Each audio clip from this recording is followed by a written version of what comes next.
자, 그럼 이제 춘절 들어가 보겠습니다. 춘절. 자, 춘절에 일어나는 자연현상, 명리학은 항상 계절감을 바탕으로 계절에 일어나는 일들, 계절의 온도, 습도 이런 것들을 바탕으로 풀이를 해나가는 거잖아요. 그러니까 자연현상을 항상 알아야 돼요. 자, 춘절 그러면 우리는 동지부터 춘분까지라고 얘기를 합니다.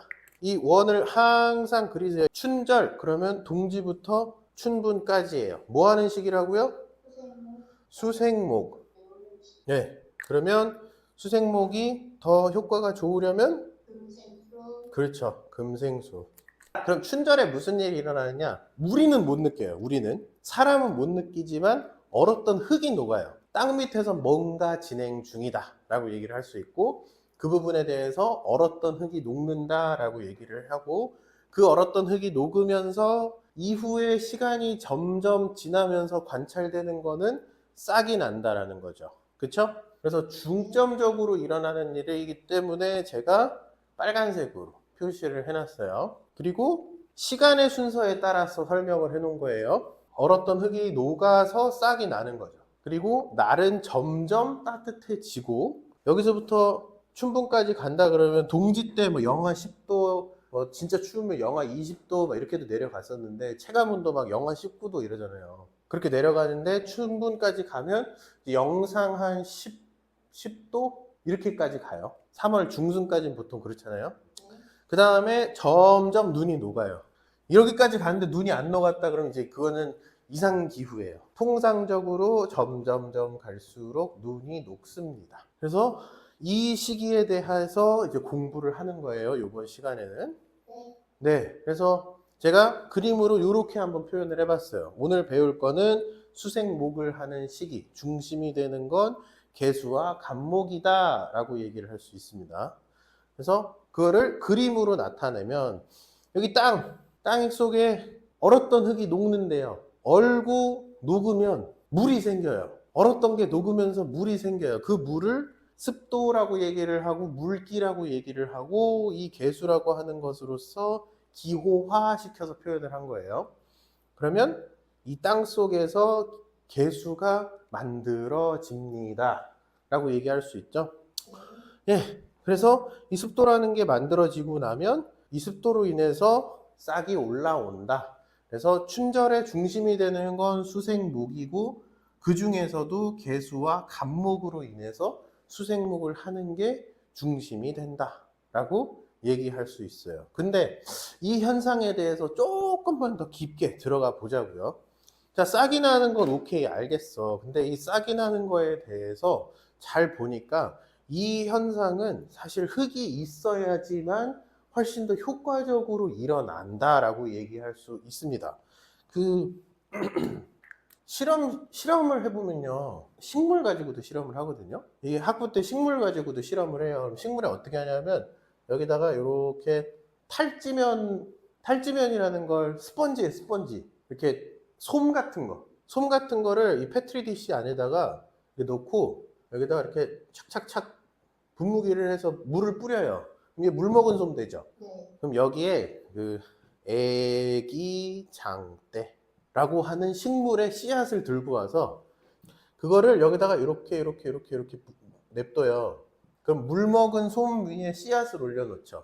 그리고 나서 한 5일 정도 키우면 여기서 이렇게 뿌리가 나옵니다. 이렇게 이파리가 생겨요. 흙 아닌데도 일어나죠.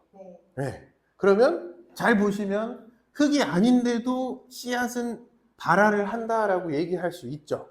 근데 이 싹이 나는 게 훨씬 더 효과적으로 잘 일어나려면 장소가 딱 맞아야 돼요. 그 딱 맞는 장소가 보니까 흙이더라. 그래서 기토가 껴요. 무토는 왜 안 껴요? 라고 얘기를 하면 무토와 기토 중에서 물을 잘 머금을 수 있는 스펀지 같은 흙은 기토이기 때문이에요. 습도라고 말할 수 있나요? 습토, 기본적으로 기토는 습토라고 보셔야 됩니다. 그래서 우리 그 조함 배우지 않았어요? 조에 5가지 뭐 들어갔었죠? 무토, 무토, 무토, 정화, 배수, 신금, 신금, 경금, 경금, 임수, 임수. 임수. 네. 여기서 반대된 것들 다 여기로 집어넣으면 되죠. 네. 이거 뭐예요? 이 음양 바꿔. 기토, 병. 네. 갑을. 그렇죠. 갑을. 얘네는 습, 얘네는 조. 네. 얘는 조토죠, 조토. 네. 발음 잘 하셔야 돼요. 조토. 얘는 습토. 습토. 얘는 습토, 얘는 조토. 네. 조. 네.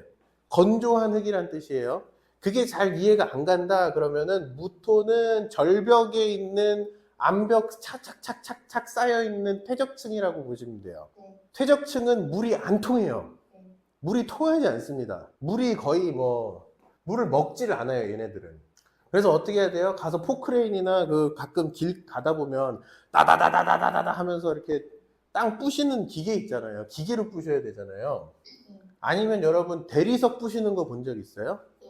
대리석도 몇 번 땅땅 쳐가지고 기계처럼 해가지고 부시거든요. 기계로. 무토는 너무 촘촘하게 쭉 이어져 있는 상태이기 때문에 물이 안 통해요. 근데 기토는 스펀지 같은 흙이라고 보시면 돼요. 우리가 아무리 흙이 땅바닥이 단단하다고 하지만 삽으로 퍼진다는 건 그 사이사이에 공간이 많다라는 뜻이거든요. 그래서 기토는 사실상 잘 보면 이걸 진짜 이렇게 거의 돋보기로 관찰을 해서 보는 거거든요. 이렇게 구멍이 뽕뽕뽕뽕 뚫려 있는 게 기토예요.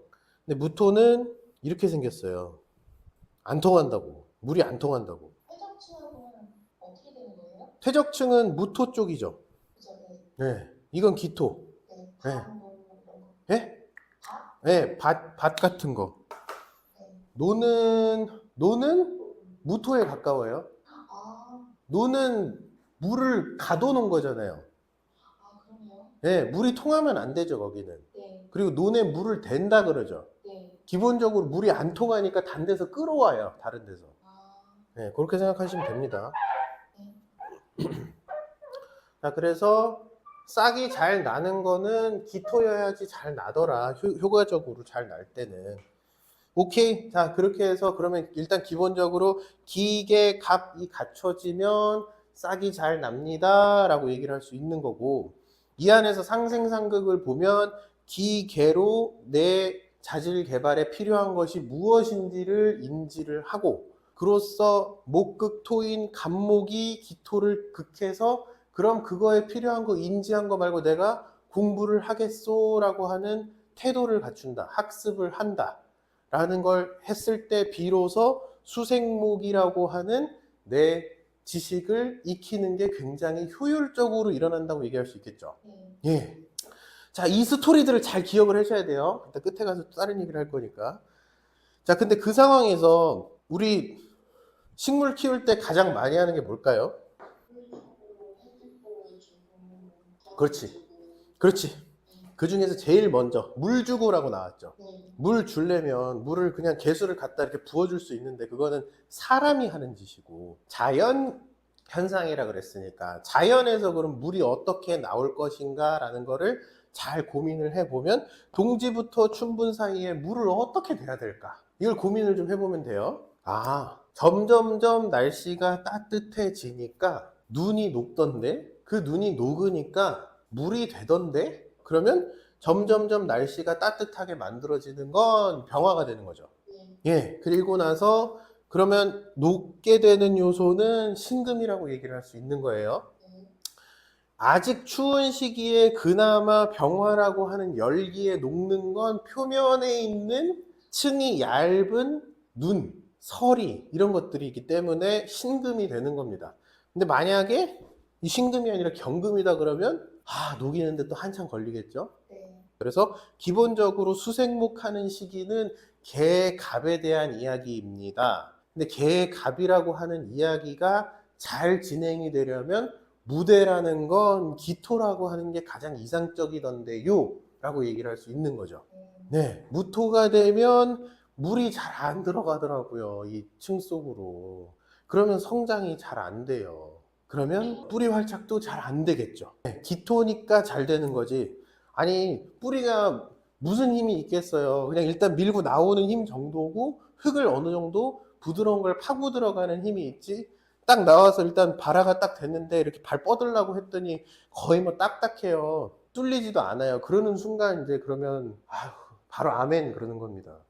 자, 그 다음에 이제 이렇게 병화와 신금이라는 걸 통해서 점점점 따뜻해지면서 눈이 녹으니까 계속해서 싹이 성장할 수 있는 원동력이 마련이 되더라. 그래서 병화와 신금이라고 하는 걸 통해서 나중에 이 성장을 더 촉진시킬 수 있는 요소가 해당된다라고 설명을 할 수 있게 되는 거죠. 그래서 기본적으로 개수와 간목에 대한 이야기, 이게 효과적이려면 토가 있으면 가장 이상적. 그 다음에 병화와 신금이 보조. 이렇게 되는 거죠. 예, 이 태양은 신금을 녹이는 용도도 가능하지만 나중에 싹이 이렇게 올라왔을 때, 야, 이리 와. 아니, 이쪽으로 와. 아니, 고르게, 올바르게 딱 위쪽으로 자라야지. 이러한 방향을 설정해주는 요소로도 생각해 볼 수 있어요. 그쵸? 그리고 신금이라고 하는 거는 이 계절에 내린 거예요? 아니면 원래 이전에 내린 눈이에요? 이전에는 그러니까 병화라고 하는 건 앞으로 내가 나아갈 방향. 그쵸? 신금이라고 하는 건 한두 달 전에 내린 눈. 이렇게 볼 수 있죠. 그러면 이 개수와 간목, 수생목을 하는 입장에서 신금은 과거, 네. 병화는 미래. 이렇게도 얘기할 수 있겠네요. 네. 현재는 뭐예요, 그럼?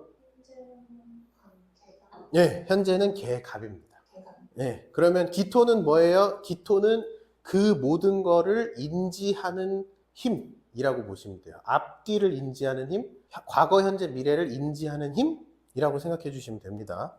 아시겠죠? 네. 네, 그럼 이제 그림이 아니라 글로 표현을 해볼게요. 자연현상이라고 하는 걸 기호화 시켰더니 춘절에는 기신개가 병이 되더라. 글자로 보기가, 관계를 보기가 어려워요. 그러면 이렇게 그림으로 만들어 놓을게요. 자, 어느 것을 배경으로 해요? 기토라는 것이 가장 이상적인 배경이에요. 그때 가장 중심이 되는 활동이 뭐예요? 개갑의 수생목입니다. 이렇게 보면 되겠죠? 그래서 개갑이라는 걸 통해서 미래로 향해 나아간다, 병화. 과거를 참고해서 나를 키운다, 신금. 근데 방향성이라는 걸 통해서 과거에 있는 것을 활용해서 나를 키운다라고 하면 화극금을 통해 수생목을 한다. 이렇게 볼 수 있겠죠. 여기까지 질문. 경신금이 다 있으면 어떻게 돼요? 경신금이 다 있으면 내가 오랜 시간을 두고 녹여야 될 것도 있고 단기간에 녹여야 될 것도 있는 거죠. 오랜 시간을 두고 녹인다라고 하면 이 지식은 당장 쓸 거예요? 미래에 쓸 거예요? 미래. 미래에 쓰는 거. 지금 당장 녹이는 거는 신금이겠죠. 네. 기계갑병이라는 게 있으면 경신금이 있는 상태에서 기계갑병이 있다고 칩시다. 그러면 얘는 학교 공부도 열심히 해. 근데 엄마 아빠랑 학원에서 안 볼 때 딴 공부도 하고 있겠죠. 네. 네. 멀리 바라보고 하고 있는 공부가 하나 있는 거예요.